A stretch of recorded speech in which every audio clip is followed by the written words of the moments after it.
मैं इस वक्त परेशान होके अपने कमरे में बैठी हुई थी। मेरा दिमाग अभी तक अपनी सहेली की बातों में उलझा हुआ था। एक तरफ मेरी माँ थी और दूसरी तरफ मेरी मोहब्बत थी। कुछ समझ नहीं आ रहा था कि मैं अपनी माँ को बचाऊं या अपने प्यार को। उन दोनों में से किसी एक को ही मैं बचा सकती थी। मेरा मोबाइल मेरे हाथ में था और दूसरी तरफ मेरी सहेली मेरे जवाब का इंतजार कर रही थी।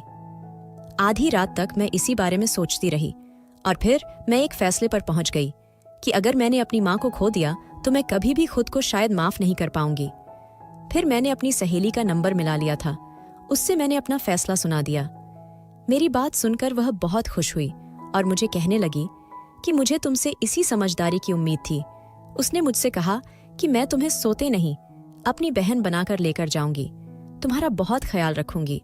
और मुझे यकीन था कि जो वह कह रही है वह सच है, क्योंकि वह मेरी सहेली से ज्यादा मेरी दीदी की तरह थी और मेरा हमेशा ही बहुत ज्यादा ख्याल करती थी। वह मुझसे बहुत ही ज्यादा प्यार करती थी। फोन बंद करने के बाद मैं रो पड़ी थी। प्यार की कुर्बानी देना, अपने प्यार से दूर रहना आसान काम नहीं था, मगर अपनी माँ की वजह से मुझे यह कुर्बानी देनी ही पड़ी थी, क्योंकि मेरे पास इसके अलावा और कोई रास्ता नहीं था। मैं जानती थी कि जब अजय को यह सब पता चलेगा तो वह मेरे बारे में क्या सोचेगा। उसे लगेगा कि मैंने उसे धोखा दिया है, जानबूझकर किसी और के साथ विवाह किया है। मगर हकीकत क्या थी यह तो माँ ही जानती थी, या फिर मेरा भगवान जानता था। वह रात मैंने कंटों के ऊपर बसर की थी। मैं जानती थी कि अब आने वाली हर रात ही मेरे लिए ऐसी ही तकलीफ का बहिश बनने लगी। अपनी माँ और सहेली को खुशी देने के लिए मुझे यह कुर्बानी देनी ही पड़ी। अजय को तो कोई भी लड़की मिल सकती थी, किसी भी अच्छी लड़की के साथ वह अपनी जिंदगी शुरू कर सकता था।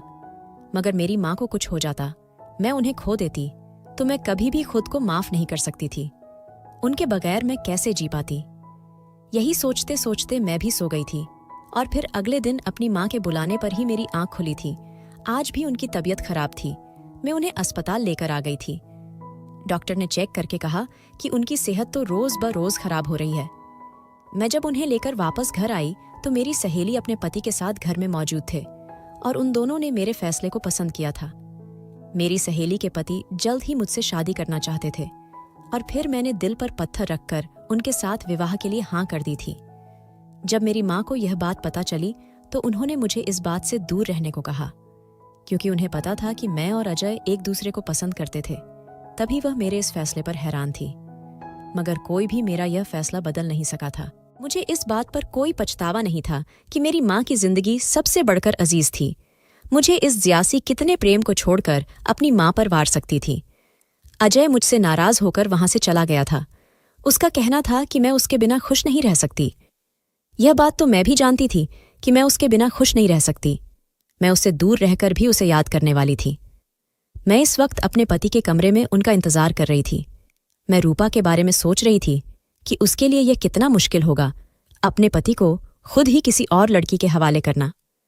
तभी कमरे में आकर उन्होंने लाइट ऑन ऑफ कर दी थी। मुझे कहने लगे कि मैं अपनी पत्नी की जगह किसी और को देना मेरे लिए आसान नहीं है।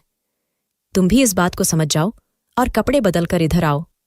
फिर जब मैंने वापस आई तो हम दोनों के दरमियान सब कुछ हो गया था, जो आज की रात का और इस रिश्ते का ताकाजा था। अब मैं पूरी तरह से उनकी हो गई थी। अब तो मेरे दिल में उनके लिए जगह भी बनने लगी थी। अगले दिन जब मैं उठी तो मैं रूपा से नजरें चुरा रही थी। मुझे उसको देखकर दुख का एहसास हो रहा था कि ऐसे लग रहा था जैसे मैंने उससे उसके पति को छीना है। मगर फिर मैंने यह सोचकर अपने ख्याल को झटक देती कि उसने खुद ही अपने पति से मेरा विवाह करवाया है। सुबह उठने के बाद मुझे पता चला कि मेरे पति ऑफिस में जा चुके हैं और इस वक्त घर में मेरे जीठ और रूपा मौजूद हैं। मैं रूपा के साथ ही अपनी माँ से मिलने के लिए आ गई थी। मेरी माँ मुझसे नाराज थीं। वह अभी तक यह बात नहीं जानती थी कि मैंने आखिर यह विवाह करने का फैसला क्यों किया था। उन्हें अजय ने बहुत कहा था कि वह मुझे इस काम से दूर रखें, मगर जब मैंने उनकी भी यह बात नहीं मानी तो वह मुझसे नाराज हो गए थे। अगर उन्हें पता चल जाता कि मैंने यह फैसला क्यों किया है तो शायद उनकी नाराजगी खत्म हो जाती, मगर मैं उन्हें किसी किस्म के भी एहसास जुर्म में नहीं रखना चाहती थी। जब हम वापस आए तो सामने मेरा जीठ बैठा हुआ था। वह मुझे गहरी नज़र से देख रहा था। उसकी आंखों में एक अजीब सा प्रेम मेरे लिए नजर आ रहा था। यह देखकर मैं घबरा गई थी कि मुझे अपने जीठ से डर लगता था, क्योंकि उसका चेहरा बुरी तरह से जल चुका था। अभी तक उसका इसी वजह से विवाह नहीं हो पाया था। उसको देखकर लड़कियां डर जाते थे।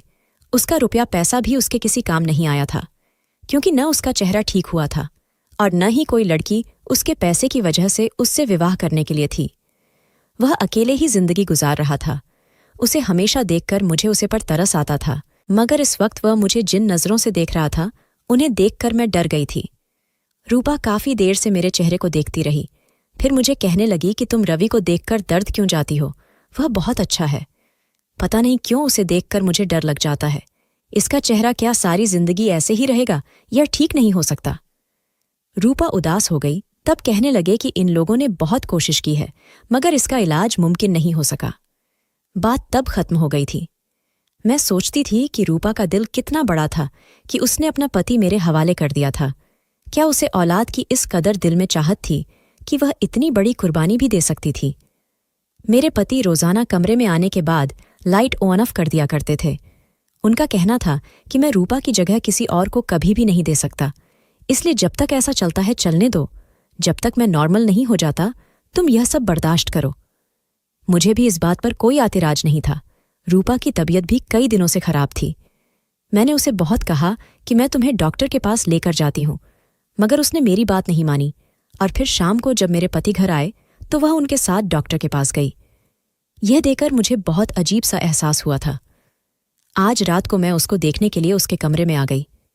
कमरे का दरवाज़ा अंदर से बंद था, मगर अंदर से किसी के बातें करने की आवाज़ सुनाई दे रही थी। मैं हैरान रह के रूपा के कमरे में यह मर्द कौन था? मेरे पांव के नीचे से जमीन निकल गई थी। क्या रूपा का किसी से चक्कर चल रहा था? रूपा क्या किसी और मर्द को पसंद करने लगी थी?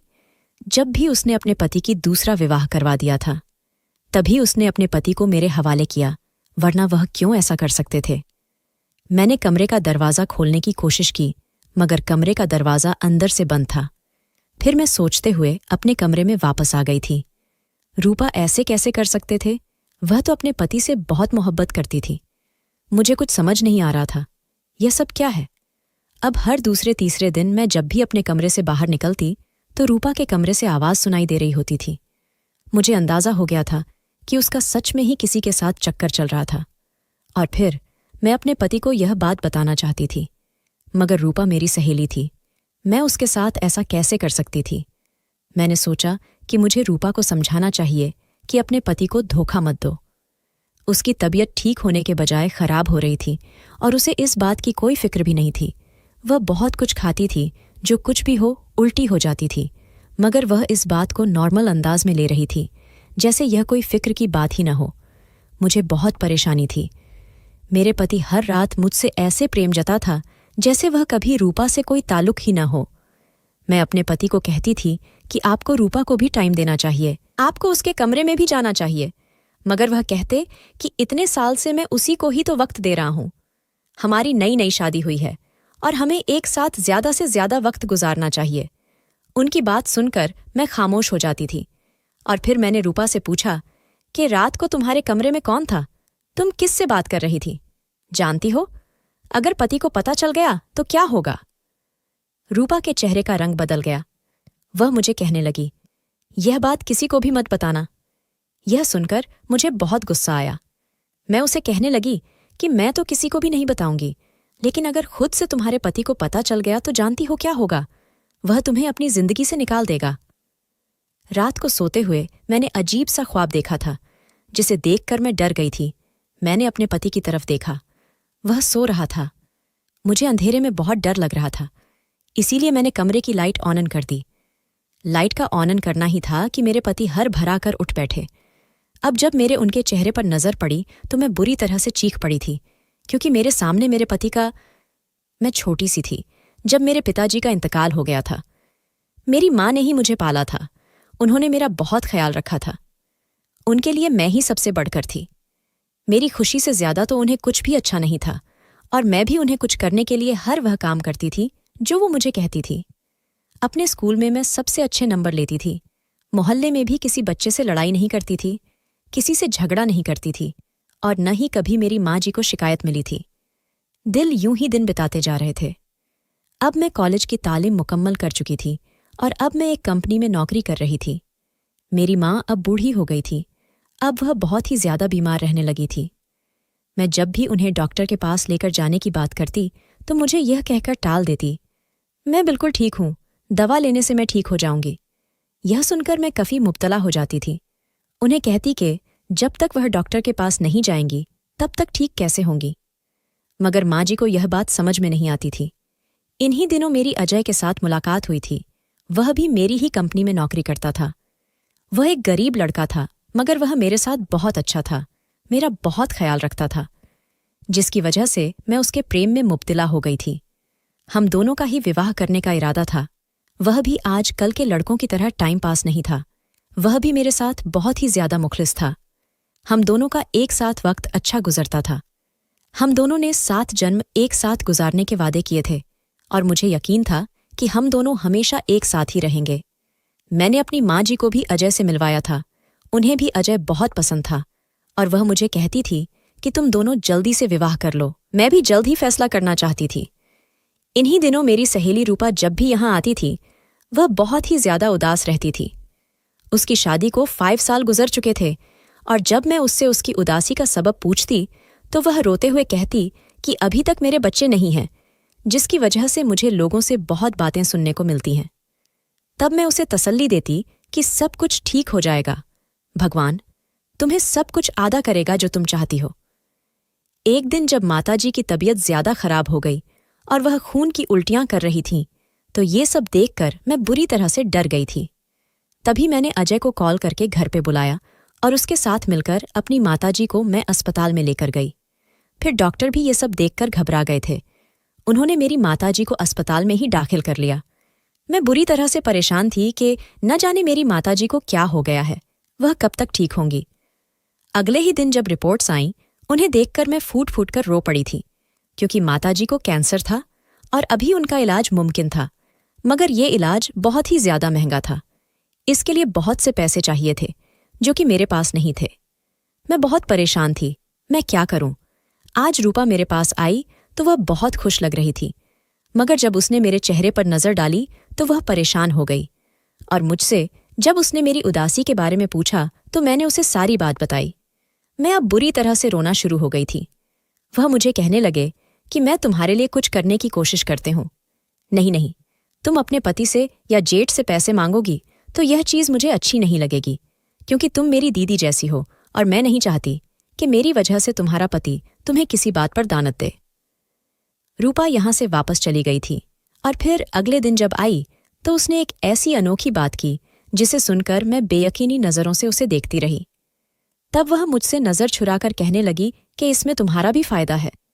अगर तुम इस बात को मान लो तो तुम भी फायदे में रहोगी और मुझे भी फायदा होगा। मुझे भी मेरी ख्वाहिश पूरी हो जाएगी। तुम जानती हो कि मैं किस कदर उदास हूं। तुम मेरे पति से विवाह कर लो, मुझे एक बच्चा दे दो। तुम्हारी जब मर्जी होगी तो मेरे पति को छोड़ देना, मगर एक बार मेरी यह बात मान लो, मैं तुम्हारे आगे हाथ जोड़ती हूं। उसके बाद सुनकर मैं रो पड़ी थी। मेरी सहेली ने मेरे साथ यह क्या किया था? वह मेरी मदद करना चाहती तो कर सकती थी, मगर उसने मेरे साथ यह सौदा क्यों किया? उसने अपनी दोस्ती को क्यों कर बेच दिया? मैं जितना सोचती जा रही थी उतना मेरे दिल में दुख बढ़ता जा रहा था। एक तरफ तो मेरी माताजी थीं, जिनके लिए मैं कुछ भी कर सकती थी, और दूसरी तरफ अजय की मोहब्बत थी। मुझे उन दोनों में से किसी एक ही कुर्बानी देनी थी। तब मैंने सोचा कि मुझे अपनी माँ की जिंदगी के लिए रजामंदी का इजहार कर दिया चाहिए, मगर मैं क्या जानती थी कि मेरे साथ यह सब कुछ हो जाएगा। आज जब मेरी अपने पति के चेहरे पर नजर पड़ी तो यह देखकर मेरी चीख निकल गई, क्योंकि मेरे सामने मेरे पति के रूप में रवि था। उसे इस वक्त अपने कमरे में देखकर मैं बुरी तरह से चिल्लाने लगी थी। तभी वह अपनी जगह से उठा, मेरे मुंह पर हाथ रखकर कहने लगा कि आधी रात को शोर मत मचाओ, सब लोग सुनेंगे। घर में मुलाजिम भी हूं और तुम्हारा आधी रात को यूं शोर मचाना मुनासिब नहीं है। उसके बाद मैंने फूंटकर रो पड़ी और उसे कहने लगी कि तुम्हारी हिम्मत कैसे हुई मेरे करीब आने की? तुम रात के इस वक्त मेरे कमरे में हो तो जानते हो, अगर मेरे ओटी को पता चला तो क्या होगा? वह खामोशी से मेरे चेहरे की ओर देखता रहा। मैं मुसालसल उसे बुरा भला कह रही थी। तब वह कमरे से बाहर चला गया था। उसके बाद मैं अपने बिस्तर पर गिरकर रोती रही थी। कुछ समझ नहीं आ रहा था कि यह मेरे साथ क्या हुआ है। अगर मेरे पति को पता चला तो न जाने वह मेरे साथ क्या करेंगे, और यह बात मैं रूपा को भी नहीं बता सकती थी। ये मेरा ससुराल का मामला था और रूपा को बताने का मतलब था कि यह बात मेरे पति तक भी पहुंच सकती थी, और मैं उनके दिल में अपने लिए किसी कसम का शक पैदा नहीं करना चाहती थी। फिर माताजी ने मुझे कॉल की कि आज मेरी तबीयत खराब है, आज तुम मेरे पास आकर रुक जाओ। रूपा ने मुझे वह पैसे दिए जो उसने मेरी माँ के इलाज के लिए मुझे देने का वादा किया था। मैं वह पैसे लेकर घर आई तो माताजी की तबीयत सख्त खराब थी। मैं उसी वक्त उन्हें लेकर बड़े अस्पताल में आ गई थी और अब चूंकि मेरे पास पैसे थे, इसलिए मैं खुले दिल से माताजी का इलाज करवा रही थी। रूपा ने मुझे कहा कि तुम जितने दिन उनके पास रहना चाहती हो तुम रह लो, हम तुम्हारे साथ हैं, हम इस बात पर तुम्हें कुछ नहीं कहेंगे। जब मैंने अपने पति से बात की तो उन्होंने भी मुझे हौसला दिया, कहने लगे कि फिक्र मत करो, हम सब तुम्हारे साथ हैं, जब भी किसी चीज की जरूरत हो मुझे कॉल कर लेना। रूपा और मेरे पति दोनों ही माताजी को देखने के लिए आए थे। मेरा दिल रूपा को देखकर उदास हो गया था। मैं उसके गले से लगकर रोने लगी। मैं बहुत परेशान थी। इस वक्त मैं जिस तरह के हालात से गुजर रही थी उसके बारे में तो ना तो मैं अपनी मां को बता सकती थी और ना ही रूपा को बता सकते थे। जब वो सब कुछ मुझे याद आते थे तो मैं खौफ से कांपती रहती थी। अगर मेरे पति को पता चलता तो न जाने वह मुझे अपनी जिंदगी से ही निकाल देते। यह सोचना ही मेरे लिए महल था। मगर अब मैंने सब कुछ भूलाकर अपनी सारी ध्यान केंद्रित कर दी थी। उनका इलाज करवाने की हर मुमकिन कोशिश कर रही थी। डॉक्टर को भी मैंने इस बात के बारे में आगाह किया था कि मुझे पैसों की कोई कमी नहीं है, मेरी माँ जी का इलाज करने में कोई कोताही न करें। डॉक्टर्स ने कितने ही टेस्ट कर लिए और फिर मैं इस उम्मीद पर थी कि मेरी माँ ठीक हो जाएंगी, वह पहले की तरह मेरे साथ हंसी खुशी जिंदगी गुजारने लगेंगी। मगर एक दिन डॉक्टर ने मुझे अपने कमरे में बिठाया, मुझे पीने के लिए पहले पानी दिया और फिर मुझे कहने लगा कि हम आपसे माजरत चाहते हैं। यह बात बताते हुए मुझे भी तकलीफ हो रही है कि हम अपनी हर मुमकिन कोशिश करने के बावजूद भी आपकी माँ जी को नहीं बचा पा रहे। उनकी बीमारी अब बहुत आगे बढ़ चुकी है, उनका कैंसर आखिरी स्टेज पर है, अब उनके साथ इलाज नामुमकिन है। अगर वक्त पर उनका इलाज करवा दिया जाता तो आप वह ठीक हो सकती थीं, उनके चांसेस थे, मगर अब हम अपनी कोशिश कर रहे हैं, मगर आपको हम झूठी उम्मीद नहीं दिलाना चाहते। यह सुनकर मैं बहुत बुरी तरह से रो पड़ी थी। खुद को बहुत मुश्किल से संभालकर मैं अपनी माँ के सामने ही थी। उन्हें मैंने किसी बात का एहसास नहीं होने दिया था, मगर इसके बावजूद भी मैं अपनी पूरी कोशिश कर रही थी। डॉक्टर्स को भी मैंने कहा था कि आप अपनी हर मुमकिन कोशिश करें और मेरी माँ जी को बचा ले। दिन इसी तरह से बीतते जा रहे थे। रूपा और मेरे पति दोनों ही माताजी को देखने के लिए आते थे। रूपा मुझे हौसला देती और उसका साथ पाकर मैं व्यक्तिगत तौर पर बहाल जाती थी। फिर 2 से 3 बार मेरा जेठ भी मेरी माँ जी को देखने के लिए आया था। वह जब भी आता था मुझे मोहब्बत बड़ी नज़रों से देखता रहता था। मेरी माँ जी को देखने के लिए आने लगा था। कितने कितने देर तक वह उनके पास बैठा बातें करता रहता था। मेरी माँ जी उसके साथ बहल जाती थीं, वह उनके साथ इधर उधर की बातें करता। अब मुझे अंदाजा हो गया था कि वह बंदा दिल का बहुत ही अच्छा था। वह गरीबों का एहसास करने वाला था और अब मेरे दिल में उसके लिए नरम जज्बात पैदा होने लगे थे। मेरी माँ भी उसे बहुत पसंद करती थी। वह मुझे कहती थी कि अगर इसके साथ यह हादसा पेश ना आया होता तो इस जैसा कोई दूसरा इंसान ही नहीं था। यह तो बहुत ही अच्छा इंसान है। लोग तो ज़ाहिरी शक्ल सूरत देखते हैं, इस सब में इस बेचारे का तो कोई कसूर नहीं है। यह तो इस हादसे के बाद से बदसूरत भी गया है। मुझे भी दिल ही दिल में शर्मिंदगी महसूस होने लगी थी। मैंने उसे इंसान को समझने की कोशिश ही नहीं की थी। उसे देखकर ही यह फैसला कर लिया था कि जितना वह देखने में भयानक है उतना ही वह अंदर से भी बुरा है। अब मेरी माँ जी की तबीयत पहले से भी ज्यादा खराब रहने लगी थी। अब उनके लिए अस्पताल में बहुत ज्यादा भाग दौड़ करने पड़ती थी और यह सारी भाग दौड़ रवि ही करता था। मुझे कुछ पता नहीं चलता था कि कौन सा टेस्ट कहाँ से करवाना है, किस डॉक्टर को कब बुलाना है, और यह सारा कुछ रवि ही करता था और मैं दिल ही दिल में उसकी एहसान मान थी। मगर इस सब से भी कुछ हासिल नहीं हुआ था। मेरी माँ जी एक दिन मुझे रोते हुए छोड़कर इस दुनिया से चले गए थे। मैं अब बिखर के रह गई थी। ऐसे वक्त में रूपा ही थी जिसने मुझे सहारा दिया था। वह मुझे कहने लगी, तुम्हारी माँ जी बहुत अच्छी है और ईश्वर उन्हें अपने पास अच्छी जगह पर रखेगा। तुम उनके लिए परेशान न होवा करो, तुम्हें पूजा किया करो, तुम्हें शांति मिलेगी।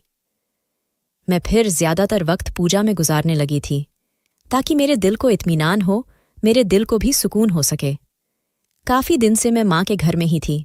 उनकी तस्वीरों को देखती रहती, कितने कितने घंटे उनके कमरे में बैठी रहती, उनसे अकेले बातें करती रहती।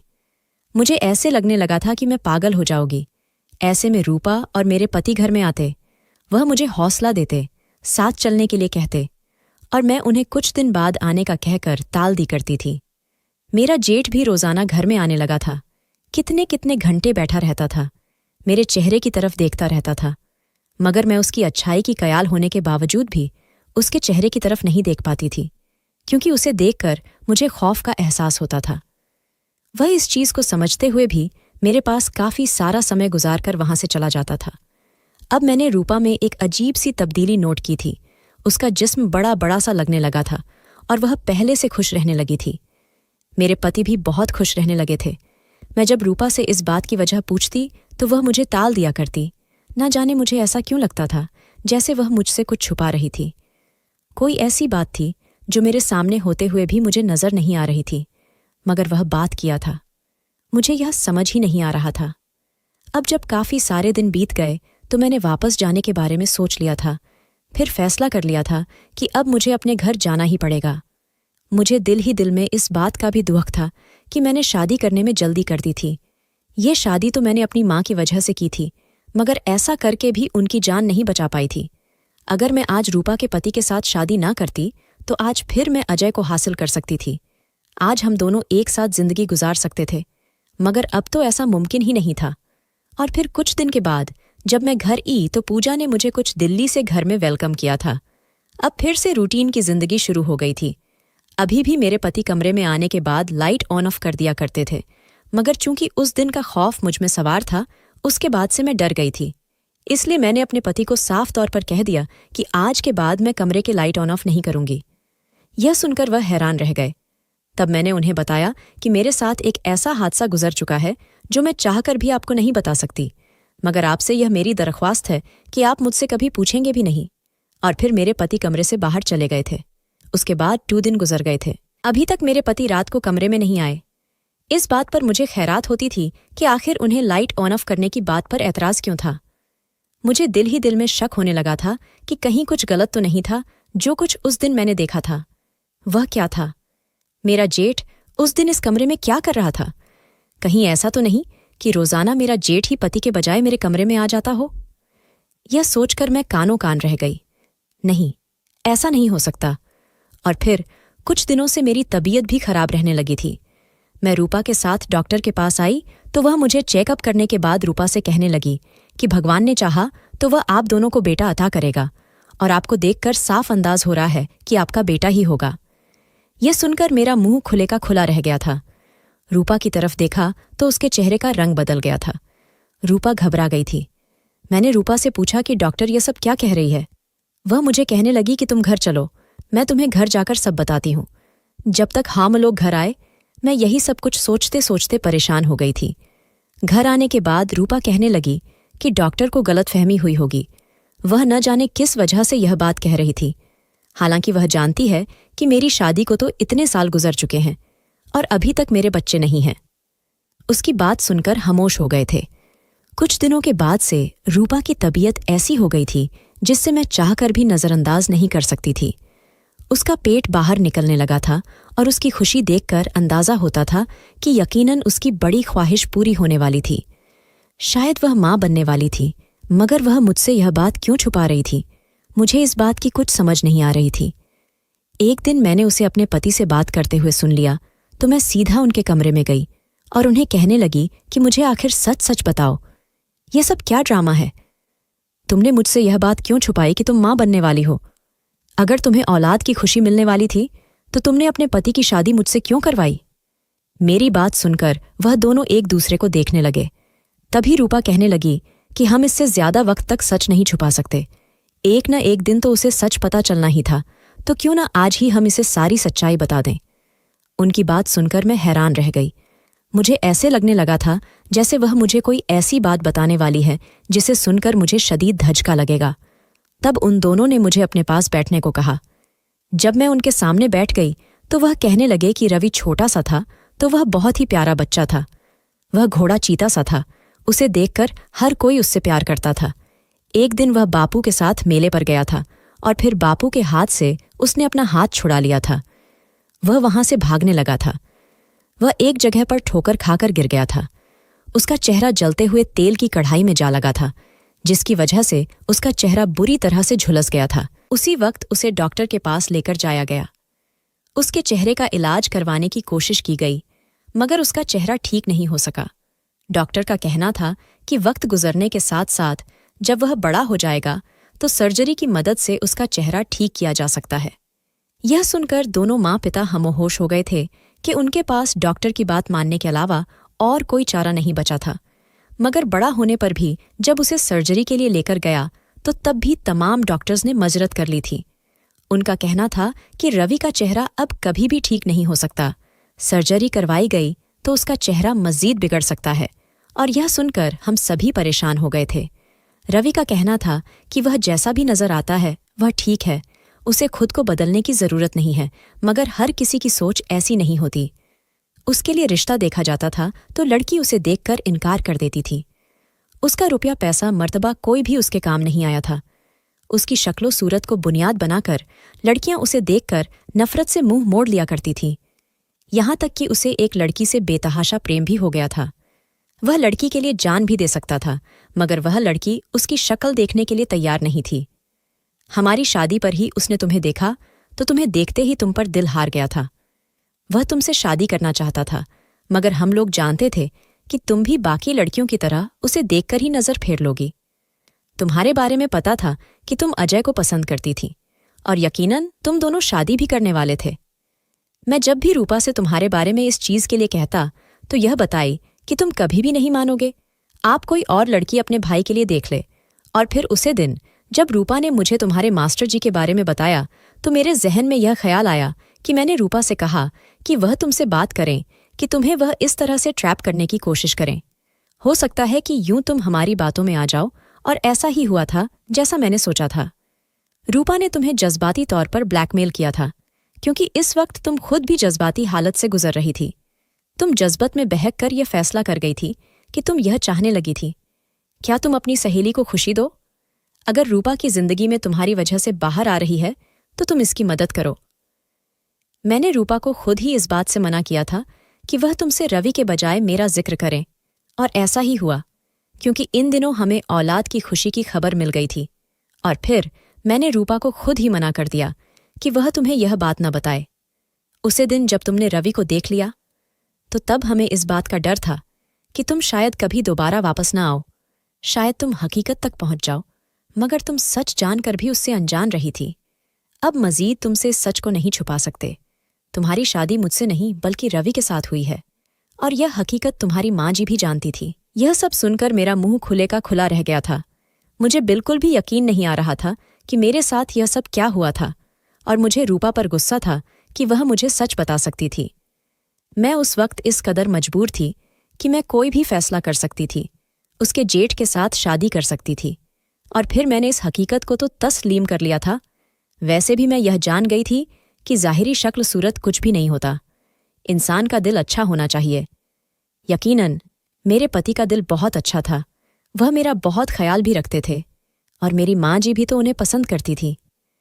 यकीनन मेरी माँ जी ने उनकी अच्छाई को देख लिया था। आहिस्ता आहिस्ता मैंने इस रिश्ते को कबूल कर लिया तो मेरे पति इस बात पर बहुत खुश थे। वह मेरा शुक्रिया अदा करते नहीं थकते थे कि मैंने उनकी जिंदगी में शामिल होकर उनकी जिंदगी में बहार लेकर आए हो। रूपा भी मुझसे बहुत कुछ थी, मैंने उसके फैसले की लाज रख ली थी। अब हम दोनों एक ही घर में सहेलियों की तरह रहने लगे थे।